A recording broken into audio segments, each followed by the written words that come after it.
Hello dear students, welcome to Pharaoh's MCQs for preparation of ETA and various entrance tests in medical colleges। आज के इस objective में एक important MCQ है, आपके साथ शेयर कर रहा हूँ। क्वेश्चन हमारे पास है कि what will be the time taken by an oscillator starts from extreme up to mid of mean and extreme। Question का मतलब ये है, पेंडुलम ही ले लेते हैं कि ये हमारे पास है एक ऑसिलेटर और ये ऑसिलेटर इनिशियली अपने एक्सट्रीम पर मौजूद है। ये इनिशियली अपने एक्सट्रीम पर मौजूद है, यहां से ये रवाना हो गया और आप जानते हैं कि बिल्कुल ये पॉइंट इसका मीन पोजीशन है, इसका मीन पोजीशन है। क्वेश्चन ये है कि जब ये ऑसिलेटर मूव करेगा और मिड इस मीन और एक्सट्रीम के मिड पर पहुंचेगा तो यहां से यहां तक पहुंचने का जो टाइम है वो टाइम क्या होगा, हमें वो टाइम बताना है।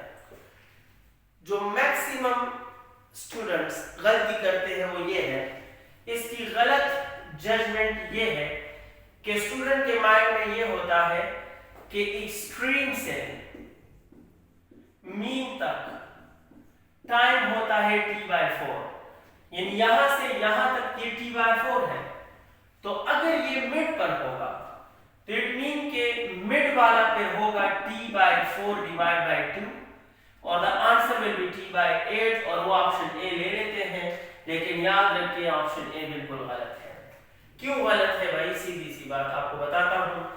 ये टर्मिनोलॉजी आप तब यूज कर सकते हो जब बॉडी का एक्सेलरेशन 0 हो, यानी उसका मोशन यूनिफॉर्म हो, तो मुख्तलिफ इंटरवल्स ऑफ मोशन में उसका टाइम और डिस्टेंस सेम रहते हैं। लेकिन ऑसिलेटर का जो मोशन होता है सिंपल हार्मोनिक मोशन में एक्सेलरेशन 0 नहीं है और ये एक नॉन यूनिफॉर्म मोशन है और नॉन यूनिफॉर्म मोशन में डिस्टेंस और टाइम हर इंटरवल में सेम नहीं होते।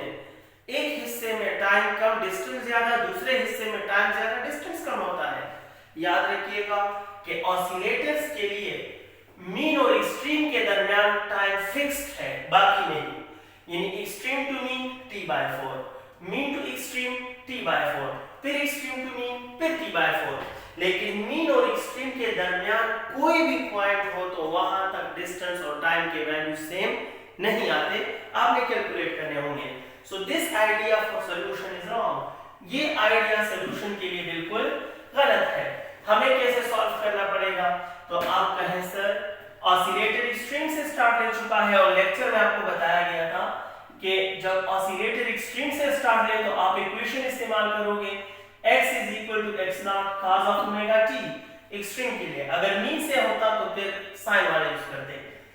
डेटा के मुताबिक आपको जो पॉइंट गिवन है वो mid of extreme and mean है, लेकिन मिड पर जो डिस्प्लेसमेंट होता है वो एम्पलीट्यूड के हाफ है। मिड पॉइंट मीन एम्पलीट्यूड का हाफ, तो हम पुट करेंगे x की जगह x0/2 और ये x0 और cos of omega t अपनी जगह पर, तो x0 और x0 कैंसिल्ड। दिस इंप्लाइज कि cos of omega t = 1/2। ये ओमेगा t यहां किस चीज का काम कर रहा है, तो आप सब के जहन में आएगा कि सर एंगल का काम कर रहा है। ये हमें बता रहा है कि cos of एंगल 1/2 है, तो जरा गौर करके बताएं कि वो कौन सा एंगल होता है जिसका cos 1/2, 1/2 मीन 0.5। तो आप सबको मालूम है कि जिस एंगल का cos 1/2 होता है दरअसल वो एंगल 60 डिग्री होता है। जिस एंगल का cos 1/2 है वो 60 डिग्री होता है, तो एंगल इज 60 डिग्री। एंगल की जगह आया है ओमेगा t और 60 degree can be replaced by π/3।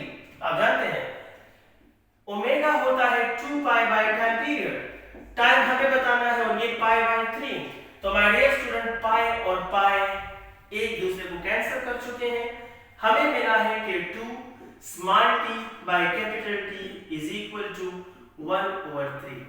Cross multiply करें आप तो इससे बन जाएगा 2 3s are 6 times of t = t और टाइम t/6।